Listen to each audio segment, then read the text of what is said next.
On est mercredi. Mercredi. Boker Tov les Koulam, Boker Tov, Baruch Hashem. Alors allez, ce matin on va commenter Bezat Hashem directement. Alors, comme hier on attaquait, Baruch Hashem, Zachri nous de faire un bon shiur sur l'abdikat Hametz. Et on est le 14 mars, Baruch Hashem, 27 Adar. D'accord, donc on est encore dans le mois de la Simcha. Et on va bientôt arriver dans le mois des Nissim, le mois de Nissan, qui est le mois des Nissim qu'on a dit hier. Le Monès qui vient, Gematria 110. 110 c'est Gematria Tzadik aussi. D'accord, c'est quoi? C'est le moment où on doit faire tout ça. La Tara, c'est le cours qu'on a fait hier, Baruch Hashem, sur la Tara. Donc hier on a dit qu'il fallait faire le Nikayon, c'est vrai. D'accord, de faire le nettoyage de Pessah. Maintenant ce matin on va faire autre chose. Bezat Hashem, on va parler du Nikayon, pas le Nikayon de la maison, mais du Hersher. Comment on va, Bezat Hashem, on va cachériser les ustensiles. Il y a beaucoup de questions chaque année qui sont posées par rapport à ça. D'accord, donc là, Bezat Hashem, on va essayer de voir essentiellement la Hagala. D'accord, vous allez voir qu'il y a même un petit chidouche, peut-être que vous ne connaissez pas. Et on va essayer de comprendre quand est-ce qu'on doit prendre la Khumra, quand est-ce on peut prendre la Kula. D'accord, et pourquoi on va voir qu'à Pessah, d'Afka, on est très souvent selon la Khumra, c'est selon la rigueur et pas selon la légèreté, entre guillemets. D'accord, et la différence qu'il y a entre ce qu'on appelle le Rama, d'accord, donc le monde Ashkenaz, et le Shulchan Aruch, donc Rabbi Yosef Karo, donc le monde Séfarade. Très bien. Alors, pour commencer, déjà, il faut connaître les principes. Alors, je le dis tout de suite, même s'il y a des questions, je n'y répondrai pas tout de suite. Pourquoi? Parce qu'il y a beaucoup de chomer, on n'a pas beaucoup de temps malheureusement, il y a beaucoup de matière à parler. Et toutes les choses, je préfère que ce soit le Rav qui fasse une question-réponse, comme ça il vous répondra directement aux questions précises. On va essayer de parler de la généralité, de comprendre comment ça fonctionne le Hersher. On se met comme ça. Ilchot Hagala, Kelim, Versharat, le Pesach. Kelim, Shemashishim Ba'em, Bechametz, בכל ימות השנה, אסור להשתמש בהם בפסח בבלי הרשות כדת. כיוון שהחמיץ נבלע, בדפנות הכלים ואינו יוצא אלא לאחר הכשרה. Alors le principe il est le suivant, et ce qui est vraiment important à comprendre, et ça, pour ceux qui nous écoutent, qui sont derrière le téléphone ici, ou vous-même ici, pour comprendre le principe de base, il est très simple. Selon l'utilisation de mon keli, de mon ustensile, toute l'année, je vais devoir le cachériser. On va expliquer. Et aussi, pourquoi on doit le cachériser? La question première, c'est pourquoi on doit le cachériser? Pourquoi on doit cachériser les kelim? Parce qu'il y a une de ce qu'on appelle boléa, d'accord? Mais pour les têtes, d'accord? C'est quoi boléa? C'est que quand on fait cuire quelque chose, un aliment, un aliment dans une marmite ou autre, ça va absorber, d'accord? Le kelim lui-même va absorber l'élément. Même si on ne le voit pas à l'œil nu, les parois vont absorber cet élément-là. Et quand on va derrière le refaire cuire derrière, il va redonner cet élément-là. Ça veut dire quoi? Donc il est boléa et pour les têtes, il va absorber et il va rejeter. D'accord? Et ce rejet qu'il va donner, c'est sur ça qu'on va être marmir. Je m'explique. Vous avez déjà souvent entendu ce qu'on appelle Batel Bashishim. C'est l'annulation au 60e. D'accord? C'est-à-dire quoi, l'annulation au 60e? Toute l'année durant, par exemple, j'ai un Keli, comme celui-ci, voilà, où il serait Kulo Chalav, d'accord? Imaginons, d'accord? C'est un verre de lait, dans lequel il y a quelque chose de bassari qui se tombait. Si maintenant il y a un 60e de bassar, d'accord, il s'annule automatiquement. Pourquoi? Parce qu'il y a 60 fois plus de lait que de bassar. Donc automatiquement, ça restera à la vie et je peux consommer, il n'y a aucun problème. Et vice versa. Le problème pour Pessah, c'est qu'on a la khumra, c'est qu'on dit Afulu batel belef, l'omoail. C'est-à-dire que même si on veut annuler sur 1000, ça ne marche pas pour Pessah. Pourquoi? C'est-à-dire quoi? Imaginons, j'ai 1000 grains de riz, pour ceux qui mangent du riz à Pessah, et j'ai un grain de blé qui se tombait à l'intérieur, d'accord? Le tout devient chametz. Pourtant, il y a Batel Baelef, quoi. Il y a 1 sur 1000, c'est rien, 1 millième de. Il dit non, Afilou Achi, ça ne marchera pas. Donc si ça ne marche pas, donc on voit qu'on est très très mahmir sur le chametz. C'est pourquoi on est très mahmir, comme on a dit hier? Parce que le chametz, manger du chametz pendant Pessah, on est chayav karet. C'est comme si un homme il allait avec sa famille là, comme on l'expliquait hier. C'est pas moins grave. Celui qui dit ah ça va, pas besoin d'être aussi marmir, ils sont fous, c'est religieux là. Pourquoi on est aussi marmirim? Pourquoi les Ashkenazis sont autant marmirim? Même jusqu'au dentifrice. Un dentifrice, c'est pas mangeable par un chien, donc il n'y a pas de problème. D'ailleurs, nous, on se base sur ça. Mais a priori, pourquoi un dentifrice? Pourquoi même les médicaments? Pourquoi? Il y en a même qui vont donner des hersharim aussi, même sur le liquide vaisselle. Pourquoi être aussi marmir? Le monde Ashkenaz, il a tellement peur que le chametz, il rentre pendant Pessah, qu'ils sont marmirim surtout. Nous, Baruch Hashem, on est Sfaradi, donc il y a beaucoup de choses sur lesquelles on est beaucoup plus cool, entre guillemets, d'accord, sur lesquelles on va s'appuyer, Bezat Hashem. Mais en tout cas, là maintenant, on parle de comment cachériser les kelim, et ça, c'est super important de regarder. Mishat, Isur Chametz Berev Pesach, Asur les Shtamesh Bekli Chametz, Bli Hersher Kedat. D'accord? Donc, utiliser un keli non caché les Pessar pendant Pessar, s'il n'a pas été cachérisé, tout simplement, ça souffre. Kefi sheteshmisho shel keli ken ershiro. Selon l'utilisation du keli, on va le cachériser. Ça veut dire quoi? Klomar, im ishtashmishu, bekeli alide esh. Eshiru bilibun alide esh. Ve'im ishtamesh bo berotrim bekli rishon. Ershiru berotrim bekli rishon. Ki bo lao, karpolto. Klomar, keshem sheba'ala akeli min achametz, behota derer i plutôt auto.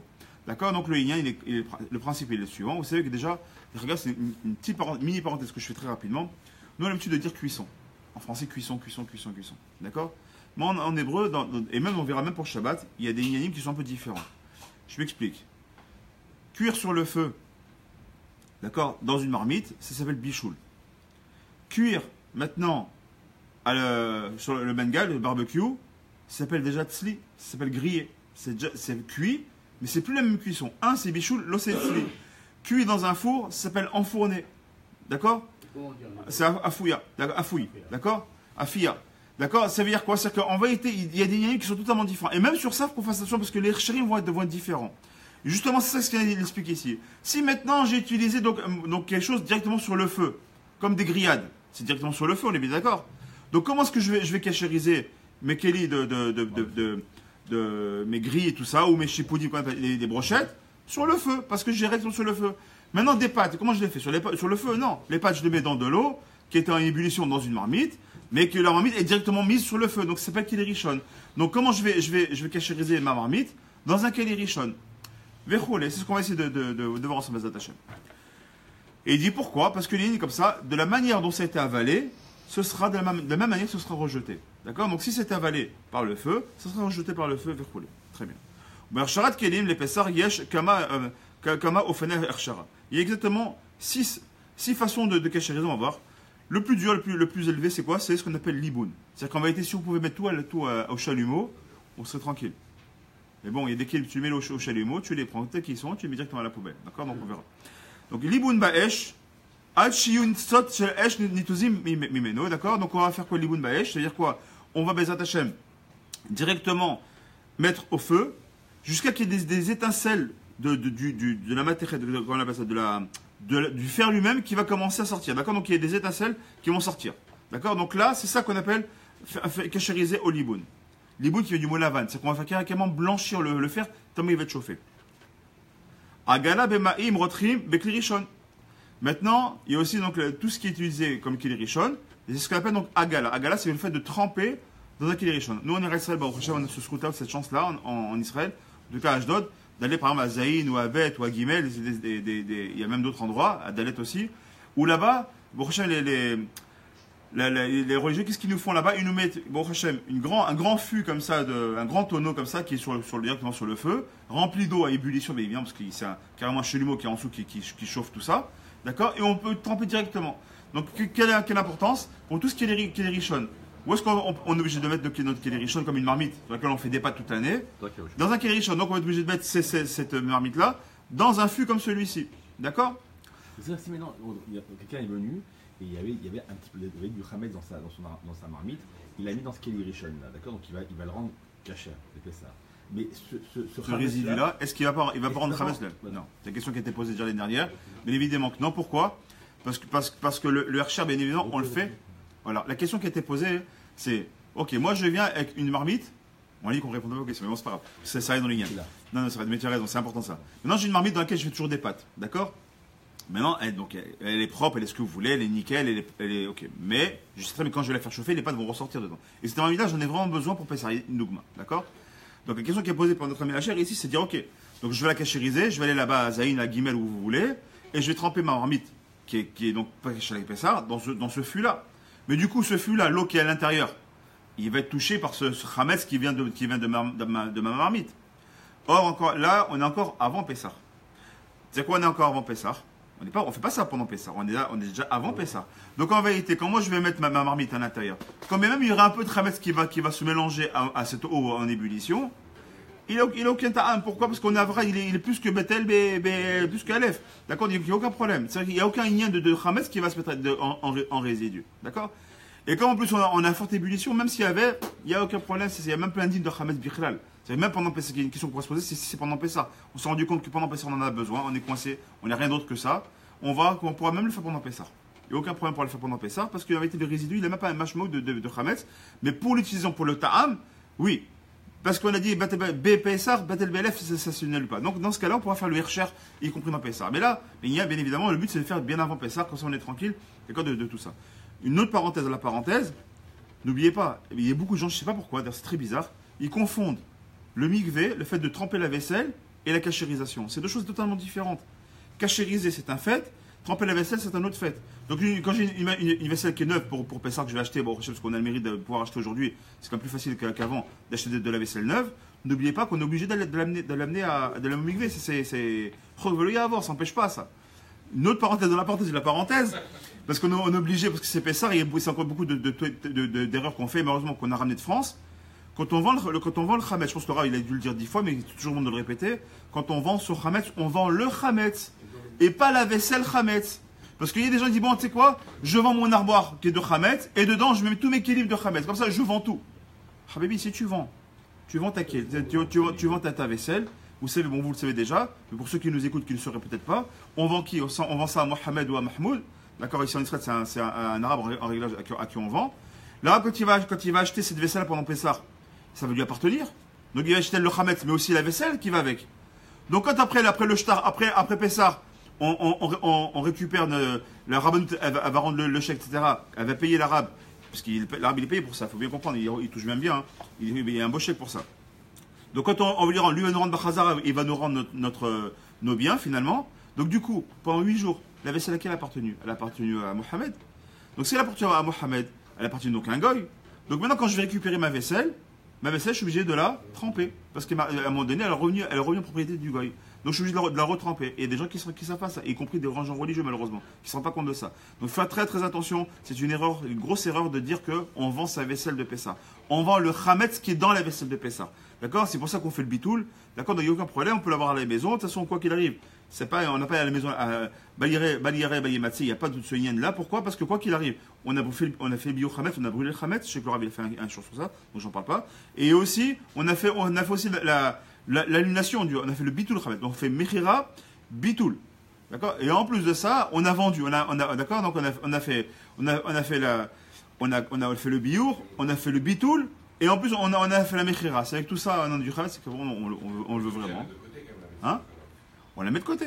On la cache. Pourquoi on la met de côté? De peur qu'on l'utilise. Surtout nos enfants, ou etc., qui ne sont pas habitués.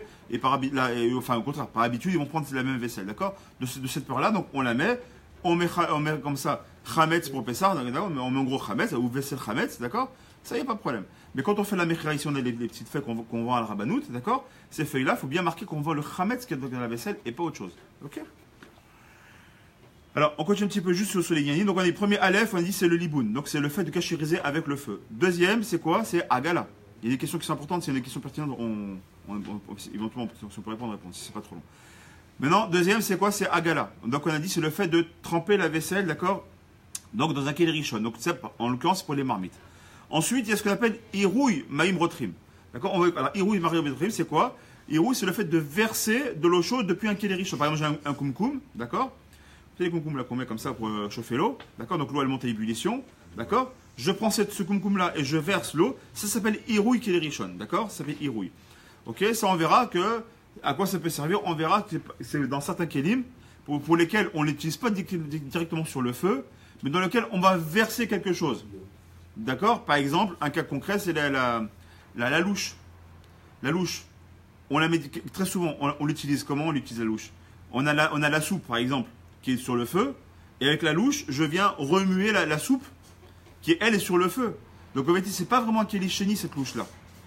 Parce qu'elle est un kélicheni sans un kélicheni. Pourquoi? Parce que c'est un kélicheni, c'est vrai, parce que c'est pas la marmite elle-même, mais elle rentre directement dans le mec qui est en train de chauffer dans le kélirichon lui-même.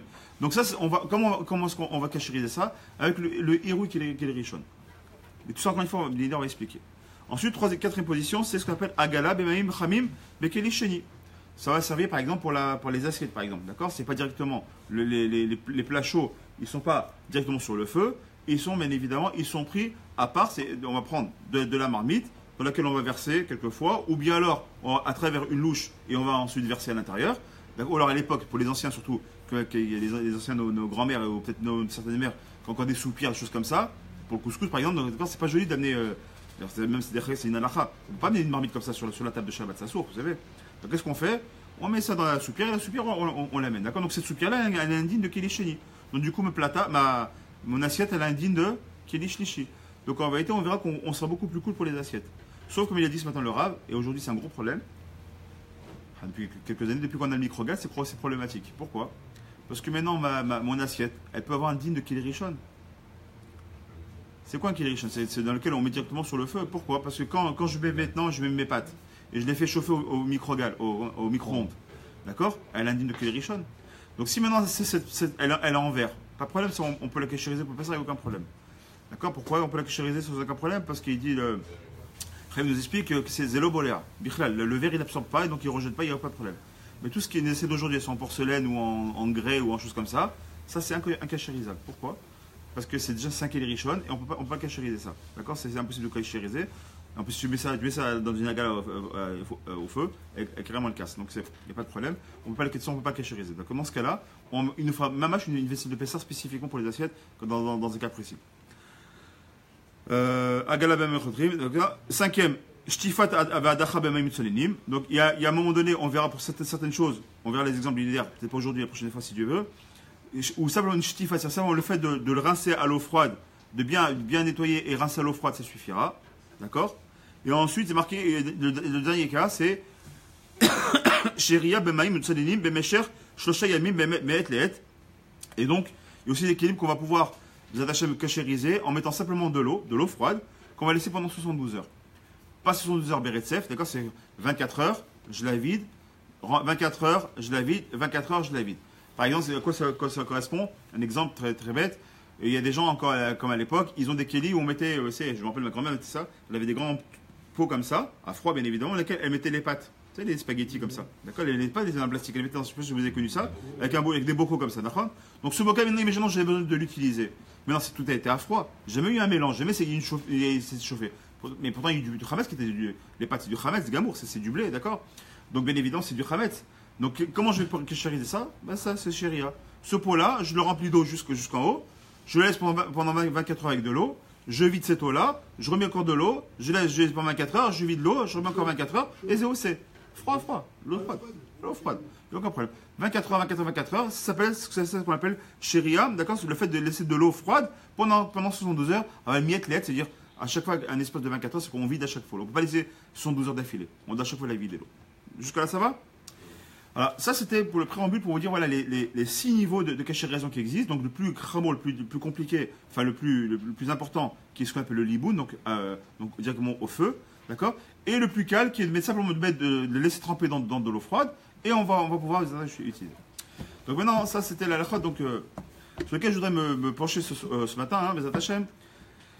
Donc c'est que le Rav Ofer Malka, qui est un des plus grands poskim d'aujourd'hui, chef de notre génération, qui va selon le Rav Ovadia, bien évidemment, en Keikaron. Et là, on va se positionner exactement sur les dînes de la gala de Kelim. D'accord? Donc, simplement la gala. Donc, pourquoi la gala? Parce que c'est celui qui est le plus important. La gala, c'est le fait de tremper, on a dit. D'accord? Parce que brûler au feu, à part le barbecue et qu'on appelle ça les chipoudim, ce genre de choses, qui sont vraiment grillés au feu, quelques grilles. D'accord? Alors, on va arriver au four aussi, c'est attaché. Les plaques de four, il faut savoir que les plaques de four, si tu les mets au chalumeau, elles sont mortes. D'accord? Donc, si tu as des plaques qui sont maintenant. Qui sont aptes à aller dans les... Parce qu'apparemment ça se vend maintenant. Il faut des nouvelles plaques, je crois qu'elles sont tungstène ou je ne sais pas quoi. Elles sont un petit peu chères derrière Khagav. Elles peuvent même résister aux pyrolyses. D'accord? Dans ce cas-là, ça, bien sûr, tu peux la mettre carrément en pyrolyse, il n'y a aucun problème. Le four, on en parlera bien évidemment aussi. D'accord? Vous êtes Mais là, ce que je vais me positionner sur la gala, donc en vérité, donc, ça veut dire... La gala, c'est quoi? C'est le fait donc, de tremper donc, dans de l'eau bouillante. Vata, on y va, chez Nekililim. Alors, on va de klalim par rapport au din de la gala de Kelim. Klal echad, première généralité. Shibro karpolto, comme on l'a dit tout à l'heure en introduction, comme c'est avalé, ça va être rejeté. C'est klal rishon. Klal sheni, im olchi bekeli achar rov tashmisho, veshnu bemachloked ashulchanu varama, d'accord, au Véniprat et Taklalim. Donc maintenant, il y a le deuxième, donc premier cas, c'est comme ça a été avalé, ça va ressortir, c'est ce qu'on a dit. Le deuxième cas qu'on va voir ici, la deuxième généralité, c'est quelle est la différence entre le Shulchan Aruch et le Rama. Pourquoi il y a autant de différence entre le Shulchan Aruch, donc Rabbi Yosef Karo, et le Rama, donc Rabbi Yosef Shtalish, qui est derrière, a venu ramener des Chumrot. Et le lien, vous allez voir, c'est ce lien, le point, la Nikoda ce matin, le point principal que je voudrais voir avec vous. Il y a peut-être un ou deux chidouches qu'on va entendre, en tout cas pour moi c'est un chidouche. On va selon le Rov Tashmish. D'accord. C'est que le Shulchan Aruch, lui, il va selon le Rov du Tashmish. C'est-à-dire qu'au Rov Tashmish, si le Rov du Tashmish, je ne mets pas de Chametz dessus, d'accord, alors je peux être Mekil. On va voir, je vais voir après dans les détails, hein, juste dans la généralité. Si tout le Rov, par exemple, si tout le Rov la majorité de l'année, je mets uniquement, par exemple, une cocotte minute, d'accord, dans laquelle je mets, par exemple, uniquement de la viande. Moi, je sais que cocotte minute, je m'en sers uniquement pour mettre de la viande dedans, pour la faire cuire, d'accord, parce que la viande, je vais faire cuire, ok. Et éventuellement, de temps en temps, je mets aussi des légumes pour faire ma soupe, d'accord. Et midi par c'est très rare, peut-être une, deux fois dans l'année, ça m'est arrivé dans cette même marmite, mais c'est une fois très rare. Dans cette soupe que j'ai mis, ou dans cette viande que j'ai mis, pour X raison, j'aurais mis des morceaux de pain. Je ne sais pas si c'est... Ou alors j'aurais mis des pirourim de je ne sais pas quoi, qui est chametz, d'accord. Mais mis des pains, c'est-à-dire qu'en vérité, 95-98% de mon temps, j'ai toujours mis que de la viande ou des légumes, et une à deux fois, j'ai mis du chametz dedans. La grande marloquat qu'il y a ici entre le Shulchan Aruch et le Rama, c'est que le Shulchan Aruch, je dis dans les généralités, on va encore une fois dans le détail, hein, j'insiste. Le Shulchan Aruch, il va dire, on va prendre la Kula, donc on va être sur le Rov Atashmish, et le Rama, il te dit, ma pitom, Pessah, il y a eu du Chametz, c'est comme si on est toute l'année, on l'utilisait en Chametz, à l'année de Chametz. Et donc, il faut faire la cachériser selon les Chumrot. Donc, rappelez-vous bien ces généralités. Donc, on revient maintenant sur le lien de comment c'était avalé, c'était rejeté. Ok. Klalef. Kibolo, Karpolto. Shulchan Aruch Posek. Il dit, le Shulchan Aruch, il dit comme ça. Tafnoun Aleph, ce qui va voir, donc le siman c'est Tafnoun Aleph, d'accord. Le siman He, ce qui va aller vérifier les attachés. Vezou Dina de Gemara. Keli Shnishtamesh Baem Bechamin, Kefi Tashmishi Ercherin.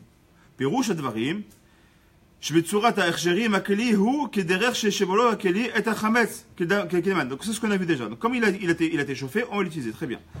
Keli Rishon. Et Makeli Bala, mais Kili Rishon, Tsarir l'archir avec les Rishon. Si maintenant on est utilisé dans Kili Rishon, je sais que la halachot, en règle générale, c'est un peu kaved, j'en ai conscience, mais c'est important parce que Pessah, on ne peut pas se tromper.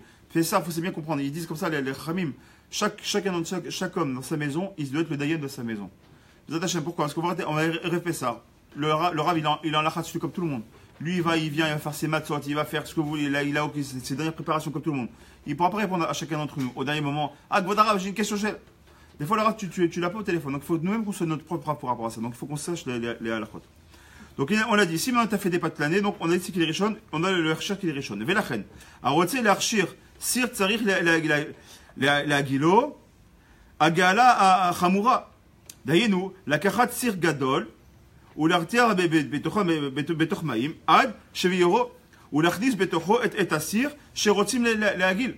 D'accord, donc comme on l'a dit, d'accord, donc on n'a pas d'autre choix que ces marmites-là dans lesquelles on a mis directement du chametz, d'aller à Zayn ou ailleurs, et mettre, d'accord, Bezat Hashem, cette marmite-là, qui est une grande marmite, dans le fût. Si maintenant j'ai d'autres marmites, des petites marmites, que je vais utiliser, d'accord, la grande, je n'ai pas besoin. Pourquoi la petite, elle, je vais l'utiliser.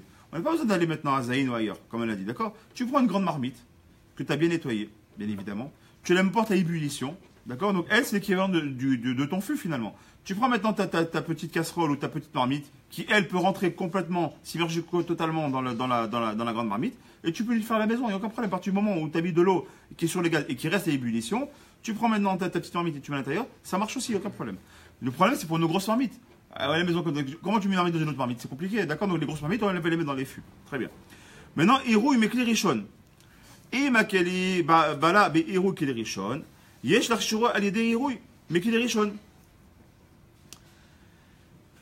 Et Vekar, chez moi, l'archiro, clé richon. Mais la reine, a retiré l'archir et tzalachat à plastique, tsarir la rote, alehem, mais clé richon. Kevan, chez Betsalachad, Mishtameshim, Alidei Irouille. Il dit, donc c'est pour ça qu'en règle générale, il prend ici du cadre, quand il dit plastique ici, une assiette en plastique, on parle du plastique dur, on parle pas, c'est Khatami, les plastiques durs, surtout, on utilise ça surtout pour les enfants. C'est les trucs avec les Mickey, les machins là, c'est du. On peut donc les laver, les utiliser, même les mettre au lave-vaisselle, etc. Donc on parle de ça, d'accord? En règle générale, comment on sert dedans? On a versé à l'intérieur la nourriture, d'accord? La soupe, je l'ai prise, je l'ai versée, ou la purée, ce que je veux dire. On part du principe qu'elle soit Hametz, d'accord? Donc je l'ai versée, donc ça s'appelle Irouille. Le fait d'avoir versé, c'est ça, Irouille, c'est-à-dire verser. De même manière, vu que j'ai versé à l'intérieur, comment je vais cachériser ça? Je n'ai pas besoin de le mettre dans la gala directement, d'accord? Je prends maintenant mon koum-koum, d'accord, qui est à haute température, enfin, il y a ébullition. Je verse à l'intérieur, et zéro. Ça, c'est voir que je l'ai fait ça. Ok? Bien sûr, c'est qui peut le plus, peut le moins. Si maintenant, cette marmite-là, cette assiette-là, je la mets directement dans la gala, c'est vrai que bon, j'ai cachérisé. Mais si maintenant, j'ai pas d'agala sous le coude, j'ai simplement un koum-koum, et je veux cachériser comme ça, il n'y a aucun problème, ça marche. Ok? Pourquoi? Parce que dans l'assiette, on a servi en versant. D'accord? Donc, encore une fois. À la place de la gala, on peut prendre un koum-koum qu'on a chauffé, exactement. Et le mettre, et on a réglé le problème. Exactement. Pour ce genre d'assiette. Ok? Non, assiette. Mais assiette. Point de vue casserole et tout ça. Non, casserole, non. On a dit, tout ce qui est directement mis sur le feu doit être la cachérisation sur quelque chose qui est sur le feu. Donc, la marmite étant tout le temps sur le feu ou la casserole sur le feu, on doit la cachériser sur quelque chose qui est sur le feu. Si c'est très grand, on va mettre dans un fût. Si c'est moins grand, on peut mettre dans une grande marmite et ça va marcher. Maintenant, tout ce qui est utilisation par irouille, c'est-à-dire qu'on a versé dans une assiette en règle générale, tu prends de la louche et tu verses à l'intérieur. D'accord? Ça s'appelle verser. D'accord? Tu verses dans l'assiette. D'accord? Tu ne vas pas laisser directement sur le feu. D'accord? Donc automatiquement, tu prends le irouille, tu prends le koum-koum, tu verses à l'intérieur, c'est sans aucun problème. Kevan, chez Betsalachat, Tashmish à l'idée irouille, parce que l'utilisation, elle s'est faite vers l'irouille. D'accord? Chez ma rime, les trois mêmes marak, dans lequel on a mis du marak, et donc, c'est comme ça qu'on va faire. Donc le marak, ici, il parle d'un exemple d'une soupe. Maintenant, Keli Sheni. Mazé Keli Sheni. Et ma Keli Bala, mi Keli Sheni, Tsari l'archer avec les Sheni. Toujours pareil. Donc, si maintenant, l'absorption de l'aliment s'est faite à travers Keli Sheni, donc là aussi, les attaches font Keli Sheni. Velachen. Capote, eau, capillote. Donc maintenant, on parle de quoi? Donc les ustensiles, qu'on appelle ça, ce qu'on appelle les sakomim en hébreu. Donc les fourchettes, les cuillères, les couverts. Voilà, cherchez le mot. Les couverts. Velachen. Capote ou capillote. שלא מערבבים בהם את אוכל בסיר, אלא אוכלים איתם בצלחת, או צלחות שמערים לתוכה באמצע מצקת דינם בכלי שני, וצורר בעגלה בכלי שני. D'accord? Donc maintenant, pareil, donc maintenant, mes fourchettes, mes cuillères, d'accord? Attention, important, parce qu'aujourd'hui, des fois, on fait l'erreur. D'abord, qu'est-ce qu'on appelle Keli Sheni? Keli Sheni, c'est de. Donc, j'ai ma marmite qui est sur le feu, c'est Keli Rishon.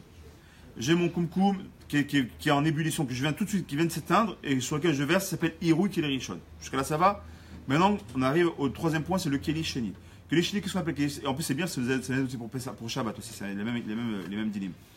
Maintenant, qu'est-ce qu'on appelle un Keli Sheni? C'est de l'eau qui a Yad Soledetbo, c'est de l'eau qui a plus de 45 degrés, d'accord? Donc, c'est quand même de l'eau qui est extrêmement chaude, mais qui n'est plus sur le feu, d'accord? Donc, par exemple, j'avais ma marmite que j'avais mis sur le feu, elle est montée à ébullition. Cette marmite-là, maintenant, je l'enlève du feu, je la mets à côté, elle indique maintenant de Keli Sheni. À quoi ça va me servir pour cachériser quoi ça? Tout ce qui va être les couverts, comme on a dit, d'accord? Les fourchettes, les couteaux, mais comme une condition. La condition, c'est quoi? C'est que cette fourchette ou ce couteau-là, ou cette cuillère, on ne l'a pas utilisée pour mélanger quand on dit tout à l'heure, par exemple, imagine-toi, je fais une purée, et je prends maintenant une cuillère, qui n'est pas une louche, une cuillère normale. Et cette cuillère-là, je la prends et j'utilise pour mélanger ma purée ou ma soupe dans laquelle il y aurait du chametz. Ça, c'est pour pas le mettre dans Keli Sheni. Je suis obligé de le mettre dans la Keli Rishon. Pourquoi? Parce que ça s'appelle mervev, c'est que ça a été mélangé dans Keli Rishon. D'accord? Donc, quand on a un doute, parce qu'aujourd'hui, moi, c'est mon cas chez moi, nous, on prend très facilement une cuillère qu'on va mélanger, par exemple, d'accord, les mecs directement sur le feu, comme ça, qui est en train de mijoter. Je prends ma cuillère, tu vois. Après, tac, je l'enlève comme ça, ok, ou je la rince pas. Et après, je l'utilise, moi, pour manger avec, d'accord? Donc, dans ce cas-là, cette cuillère-là, elle indique de quoi? De merveille. Elle a été mélangée au Keli Rishon. Donc, je ne peux pas l'utiliser dans Keli Rishon. Donc, qu'est-ce que je vais faire en règle générale? Sur les sakoum, on a l'habitude de le faire quoi? Aussi dans Keli Rishon. D'accord? Mais si maintenant on est sûr, par exemple, les petites cuillères, je ne verrai jamais quelqu'un prendre une petite cuillère et aller dans une marmite, remuer dans une marmite, parce qu'il va se brûler la main. On remue un café. Oui, mais le café, il est Keli Sheni déjà, parce que c'est dans une tasse. Mais directement sur le feu, on ne prendra jamais une petite cuillère. Donc les petites cuillères, où est-ce que je vais ce qu'on appelle capillote, en règle générale, où est-ce qu'on peut les cachériser? Dans un keli sheni, c'est m'explique, il n'y a pas besoin d'avoir un keli rishon. Keli sheni, je mets dedans, il n'y a aucun problème. Velachen, capote capillote, shalom arvevim ba'em et ochel bessir. Donc encore une fois, j'insiste, qui n'ont pas été utilisés directement dans la marmite elle-même. Et là, ochlim, simplement, on l'utilise pour manger. Oh, tzalachat, shemarim, les tocho, b'emtsaout, mais matseket. Voilà qu'on appelle ça une espèce de soucoupe, voilà, une espèce de soucoupe dans laquelle les gens qui sont un petit peu, ça peut les anciens, quand ils enlevaient la louche, il ne faut pas la poser n'importe où. Nous, enfin moi je parle pour moi, la vérité. Pas question de ça, mais non, dans le shaïch en Israël, tu viens, tu mets comme ça, tu mets qu'on appelle ça un petit sopalin, tu poses comme ça vite fait, et après tu nettoies rapide. À l'époque c'est pas comme ça. Ils avaient une petite salachat comme ça, pour lequel à chaque fois que tu enlevais ta louche, proprement, tu la mets sur la truc pour pas que ça salisse n'importe quoi. Maintenant cette soucoupe là, elle est indigne de quoi? Elle est indigne de kilishini aussi, d'accord? Elle aussi, il faudra qu'on mette dans kilishini. Pourquoi? Parce qu'elle est en contact avec ma louche régulièrement, donc elle aussi, il faudra mettre en kilishini, d'accord? D'accord? Martichim ma'im shofrim le karak de là, au betocha samim et à capote avec capiot. Au mevarat kamouvan, ce serait la kpid. Shamaim yé, chamim ayat sur les debo, bien évidemment, quand je dis faut être mapide, bien évidemment que ça reste toujours ayat sur les debo. Qu'est-ce qu'on va ayat sur les debo? C'est que si je mettais mon doigt, tout de suite je dois l'enlever tellement ça me brûle, d'accord? Donc chamim, il marque l'enquête sur ça, il est de chagav, mais si on va selon le Ravadia, il me semble que chamim c'est 45 degrés minimum, d'accord? Blia lilo nozlim. Maintenant, quelque chose qui a été avalé, mais il n'y a pas de nausée. Mais c'est nausée, donc on va dire qu'il n'est pas liquide. Quelque chose qui est sec. Du pain, par exemple. Du pain qu'on va mettre, par exemple, très souvent, il y a des gens qui mettent du pain sur la plata de Shabbat, par exemple. D'accord? Plata de Shabbat.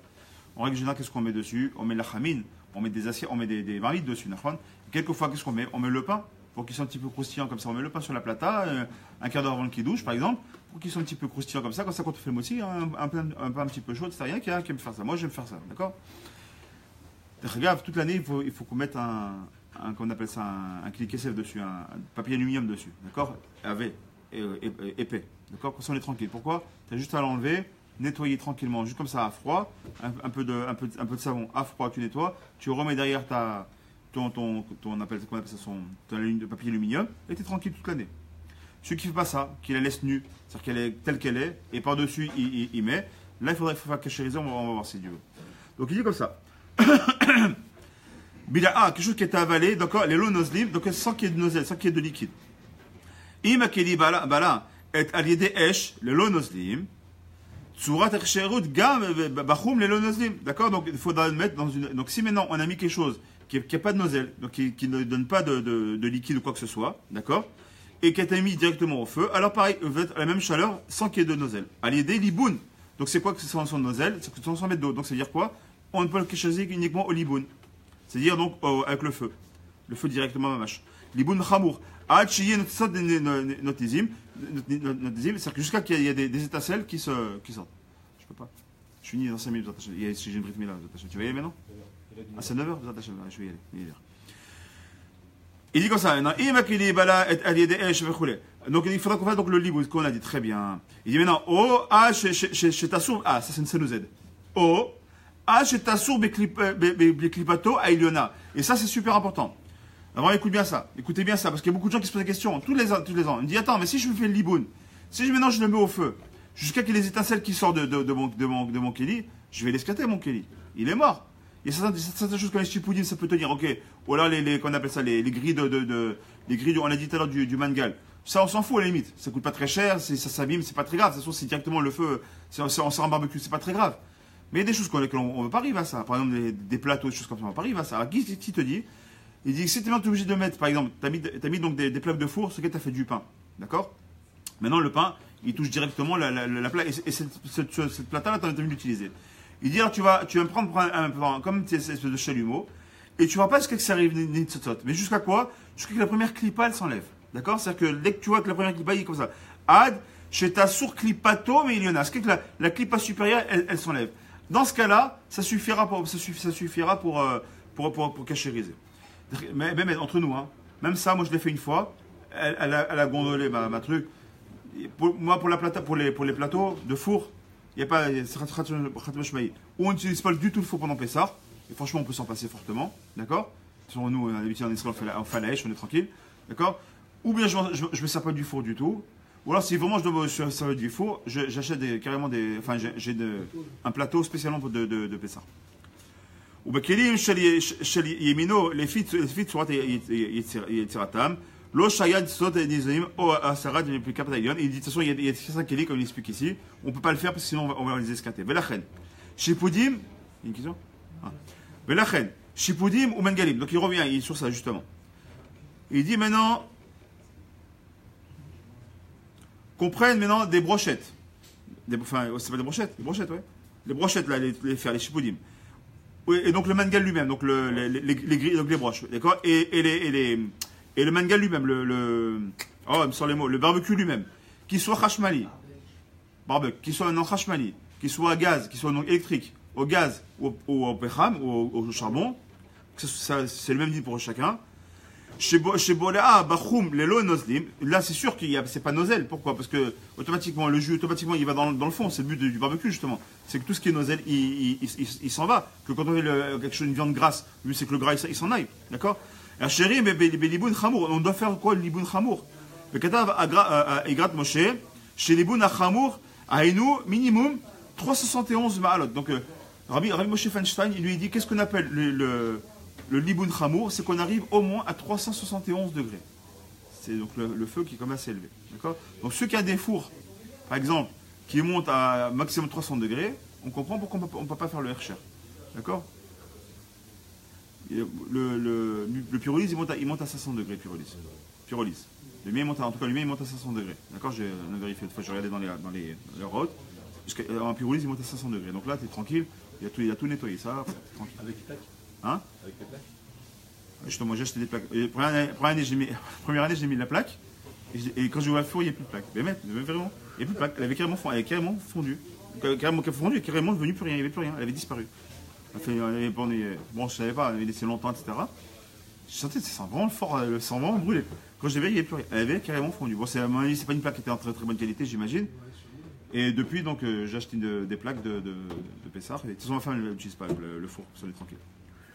Parce que même pour ça, il y a un problème avec il faut enlever les joints, tu les squintes et il va enlever des joints quand c'est pyrolyse. C'est très compliqué parce qu'après, c'est compliqué. Ouais. Ouais. Bria, Bemtseout, gouche. Ah, alors ça, maintenant, c'est ça le chidouche. Le chidouche de ce matin, on a parlé avec je ne sais pas si vous savez ça. Bria, Bemtseout, gouche. Maintenant, quelque chose qui a été avalé parce qu'on a mis un gouche. Qu'est-ce qu'on appelle un gouche? Littéralement un gouche, comme le gouche catif. Un gouche, c'est un morceau. Gouche. C'est quoi un gouche? Tzalachot, shenotni ba'em divrei gouche. Kegon, shnitzelim, itriot, ptitot, gadome. D'accord? Ce qu'on fait tous. Tu prends une assiette et dans laquelle tu as mis maintenant une purée dans laquelle il y a du chametz. D'accord? Tu as fait une purée, je sais pas, tu as mis des éléments qui sont chametz à l'intérieur. Et ça, bien sûr, ça s'appelle un gouche. Ça s'appelle un morceau. D'accord? C'est un gouche. Ou tout simplement, tu as mis des pâtes. Des pâtes, c'est un bloc, les pâtes. D'accord? Tu mets un comme ça. Ce qu'il donne ici comme exemple. Itriot, tapradama. Alors, tu as mis des pommes de terre. Et pommes de terre, c'est extrêmement chaud d'être agave. D'accord, tu as mis des pommes de terre. Sur lesquelles tu as mis des tavlini qui sont chametz. Très bien. Afalpi, chez Bemcher, Yemut Hashana, Da'at Chelek Maposkim, Lehakel Bagouche, Volo l'Erchiro Bekli Rishon, Mikol Makom Bepessar, les Koulé Alma Machmerim Bagouche, l'Archivo Bekli Rishon. Il dit maintenant, qu'est-ce qu'on dit depuis le début? On l'a dit à Tzalachad. Abraham, écoute ça, c'est important. T'écoutes? Il dit, en règle générale, toute l'année, si maintenant quand on dit toute l'année, c'est parce qu'il faut savoir que les lignes de Chametz, le Chametz et le Chametz, d'accord? C'est le même lien embêté que pour le Chalav Basar Chalav, d'accord? Il dit comme ça, il dit maintenant une salachat, une assiette. On a dit jusqu'à présent, c'est qu'elle est chénie. Pourquoi c'est qu'elle est chénie? Parce qu'on ne la met pas directement, encore une fois, on parle du principe qu'on ne la met pas au micro-galette, sinon on rentre dans un problème, d'accord? Donc maintenant, elle s'appelle Kéléchénie. Pourquoi? Parce que je la mets jamais au feu. C'est d'abord de la cire à la louche, et de la louche, je la mets. Donc comment je vais la kéchériser? Je la mets tout simplement dans un Kéléchénie, c'est kéchérisé, il n'y a pas de problème. Pas besoin de faire un galade dans un Kélérichon. Il dit le problème, c'est pour le gouche. Et là, le yin, il est ici. On appelle ça le chidouche, il est là. Il dit maintenant, dans les plats dans lesquels tu mettrais régulièrement des gouches, donc par exemple des pâtes, ou alors tu mettrais de la purée, et qui serait, ou des tapur adama, donc qu'on appelle un morceau, ça s'appelle des gros morceaux. Ça, il dit, toute l'année durant, tu peux être, comment on appelle ça, permissif dans le sens où tu dis, ok, Shulchan Arour, il est méquille. Il dit pourquoi? Parce qu'en règle générale, je mets un peu de tout. Je mets de la purée, des fois je mets de la viande, des fois je mets de la soupe. D'accord, donc c'est pour toute l'année. Je voulais faire un Hercher parce que je me suis trompé entre la viande. Je mets dans Kelisheni, je la cachérisé, je peux l'utiliser sans aucun problème. Il dit pour Pessah, on prend la Khumra. On dit même si une seule fois dans l'année, tu as mis un plat de pâtes comme ça, une fois dans cette marmite-là, tu l'as cachérisé pour Pessah, tu es obligé de la mettre dans Kelishon. Et ça, c'est un grand chidouche. Pourquoi? Parce que la tzalachat en elle-même, elle est indigne de Kelisheni. Je répète, j'ai pas été clair? Je répète. Une salachat, c'est kelisheni. D'accord? Donc, comment je la cachérise? Dans un kelisheni. On l'a dit, donc une marmite qui a 45 degrés, qui est plus sur le feu, qui est là, je la trempe, tac, tac, il n'y a aucun problème. Donc, je répète, celui qui ne le sait pas, il a une viande, il a une assiette, d'accord, de viande. Il veut la rendre halavi, la dougma. Quand il va faire, il la nettoie très bien, d'accord? Il la met dans un kelisheni à haute température, elle est cachérisée, il peut l'utiliser, maintenant il peut l'utiliser sans aucun problème pour du lait. Il n'y a pas de problème. Très bien. Ça, c'est pour toute l'année. Mais pour Pessah, ça ne marche pas. Il dit, pour Pessah, quand même, Shulchan Arour, pour toute l'année, il est permissif. Il est, entre guillemets, Mekil. Le Rama, lui, pour ça, il est pas Mekil. Il dit, il faut faire qu'il est Rishon. Pour toute l'année aussi. D'accord? Il dit, Shulchan Arour, si toute l'année maintenant durant, il dit, ok, je suis Mekil. Pour Pessah, même le Shulchan Arour, il va suivre le Rama, le Rabbi Moshe Esralish, et pour Pessah, il va dire, on va être marpire, il faudra quand même mettre qu'il est Rishon. Il dit pourquoi? Parce que le gouche, il a ce inyan là, que comme il est très très chaud, à l'endroit où il est touché, c'est déboléa, c'est keilou, c'est comme si c'était un kili Rishon. Et donc, comme c'est un gouche, il a un din spécial. Le gouche, il a keilou, un din de kili Rishon. Donc, pour Pessah d'Afka, on fera un hirou, pas un hirou, on fera les attachés, on fera la cachérisation dans quoi? D'accord, dans un Kelishon. Et ça, c'est un grand chidouche, parce que jamais on a vu ça. Tu prends pour toute l'année encore une fois, tu fais Kelishon, aucun problème. Pour Pessah, on voit qu'il faut de marmir, il faudra qu'ils entendent Kelishon. Mais la reine, c'est la chat plastique. Chez Onach, d'avoir gouche, au sakinim, ou masdegot, d'accord, chez Misa, bagouche, tsarich la aglam, Kelishon, comme je le veux dire, d'accord? Vélivne Ashkenaz, il faut toute l'année. Klibet. Rov Tashmish, on a encore 5 minutes, à 5 minutes on arrête. Rov Tashmisho chez Akeli, à Shulchan Arour Posek. D'accord, maintenant, donc le Shulchan Arour, c'est simple. C'est aussi un deuxième cas qu'on doit savoir. Comment on va selon le Rov? Si toute l'année, d'accord, j'ai pas mis de Chametz, et une fois, mais départ, j'ai mis un Chametz, d'accord, alors selon le Shulchan Arour, on peut être méquer. Écoute ce qu'il dit. Rov Tashmisho chez Akeli, à Shulchan Arour Posek, Kol Keli, Olchim Bo, Achari Rov Tashmisho. Comment est-ce qu'on va faire le recherche? On va selon le rov de son tashmish. D'ailleurs, nous, im rov tashmisho chez la keli, bibalea kala, au milieu tashmisho bia chamura, tsurat erchera les faits abila kala. Ici, par exemple, maintenant, tout le temps, j'utilisais cette mazleg là, tout le temps. Voilà, c'est un cas concret. Cette fourchette ou cette cuillère, j'utilise tout le temps pour manger. 98% des fois, c'est que pour manger. Mais une fois de temps en temps, hein, c'est un keli shlishi, on va mettre. C'est un keli shlishi. Mais pourtant, des fois, comme on a dit tout à l'heure, il m'arrive, c'est rare, mais il m'arrive que de temps en temps, cette même fourchette ou cette même cuillère, je l'utilise comme on a dit tout à l'heure, pour la torévet, pour remuer de temps en temps, d'accord? Mais c'est pas tout le temps. C'est pas comme la louche, c'est fait que pour ça. D'accord? La louche, c'est fait pour ça. D'accord? Comment on appelle ça? Pas la passoire, le truc là. Avec des trous là comme ça. Hein? La spatule, pas la spatule, mais avec des trous, comment on appelle ça? Pas la passoire. Non, la passoire, c'est la passoire, c'est ça, mais pour y goûter. Ça s'appelle passoire aussi. Encore la passoire, c'est comme une louche, mais avec des trous. D'accord? Qu'on va prendre par exemple, pour laisser passer le jus, pour prendre par exemple, quand c'est le couscous, pour laisser passer un peu le jus et prendre le moins de jus possible. Ok, très bien. Ça, c'est sûr que on l'utilise tout le temps pour mélanger. Donc ça, c'est sûr qu'on va être obligé de mettre en kilirichon, ou comme on a dit, ou alors Hiru kilirichon, ou même kilirichon, ça on l'a dit. Maintenant, ma petite fourchette ou ma petite cuillère que j'utilise pour manger en règle générale. De temps en temps, ça m'arrive de l'utiliser, par exemple, pour retourner un steak ou de retourner quelque chose, d'accord? Dans ce cas précis, d'accord? Lui, selon quoi je vais aller? Selon le rov du tashmish. C'est ça le conseil du Shulchan Arour. Il te dit comment tu vas faire? Est-ce que tu dois être dans Keli Rishon ou Keli Sheni, ça va suffire? Il dit mais tu regardes selon le rov d'utilisation. Si toute l'année en règle générale tu l'utilises uniquement pour manger, alors tu vas selon le rov. Si maintenant donc c'est le Rav dire quoi? Tu vas donc un Kelishni se suffira. Le Rama il dit non. La grande différence d'opinion entre le Shulchan Aruch et le Rama, il ramène ici le Rav Fermalka. Il dit c'est quoi la différence d'opinion entre le Rama et le Shulchan Aruch?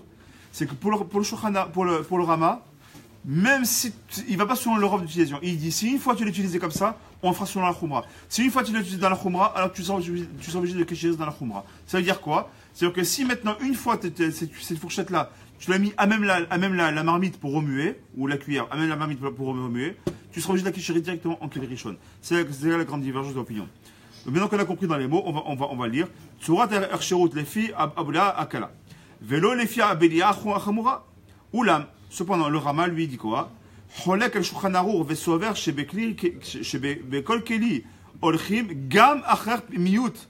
Atashmisho vetzarir l'erchiro lefi abelia achamura. Donc comme je viens de vous dire dans les mots, d'accord, le Rama dit si une seule fois tu as utilisé sur la khumra, toute l'an tu es obligé de la cacher sur la khumra. Avance. Ok. Non, je pense ensemble, parce que je prends en fait, je travaille après. Ve'im ershir et akeli, les filles abelia akala, vadain lo bishlobo, tsarir l'arzor ou l'archir, les filles abelia achamura. D'accord? Donc il dit maintenant, si on a fait un ercher, on sait pas pour Pessah, on l'a cachérisé, et pas selon la khumra, il dit ici, il faudra comprendre des Hashem sur soi, de prendre selon la khumra. Pourtant, on a dit le Shulchan Aruch, pourquoi la khumra? Nous, on suit Shulchan Aruch, pourquoi sur Shulchan Aruch? On est Sfaradim. Il dit, mais pour Pessah, on prend la khumra. C'est la rare fois où au Shulchan Aruch, on va pas suivre son Shulchan Aruch, ou même le Shulchan Aruch, on va être marmir sur la khumra, Shulchan Aruch. C'est quoi la khumra?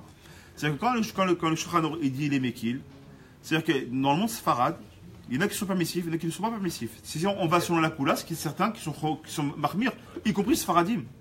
Donc comme c'est Pessah et on va selon les khumrot, le Shulchan Aruch il dit, même si toute l'année durant on peut être mekil, parce qu'on est sur le Rav, ils sont mekilim, donc la majorité ils prennent la Kula, donc pour toute l'année. Pour Pessah, on va s'appuyer, y compris dans le monde séfarade, pour ceux qui sont marmirim, qui sont des Hachem, qui prennent la khumra. Pourquoi? Parce qu'on a de peur que on rentre dans le safek du Chametz. Donc, y compris là-dedans, on rentrera dans les liens de quoi? Sur la khumra. Donc, quand on a un doute, pour Pessah, selon qui on va aller, on a compris maintenant, selon le Rama. Donc, y compris nous, Sfaradim, on ira selon le Rama, dans le recherches. Pourquoi? À cause du fait que même si effectivement, on a dit, Rov, Tashmisho, on va selon la majorité de son utilisation, c'est vrai pour toute l'année durant. Donc on a dit pour Bassar Khalav, ça pourrait être vrai pour toute l'année durant. D'accord? Et là, on pourra donc pas être comme le Rama, et donc pas être marmir comme le Rama. Et là, on pourra les attacher des Mekil comme le Shulchan Aruch. Il dit, mais le problème pour Pessah, c'est que là, on sera obligé d'aller comme le Rama. Pourquoi? Parce que là, on ne prend pas de risque avec le Chametz. Pour Amen.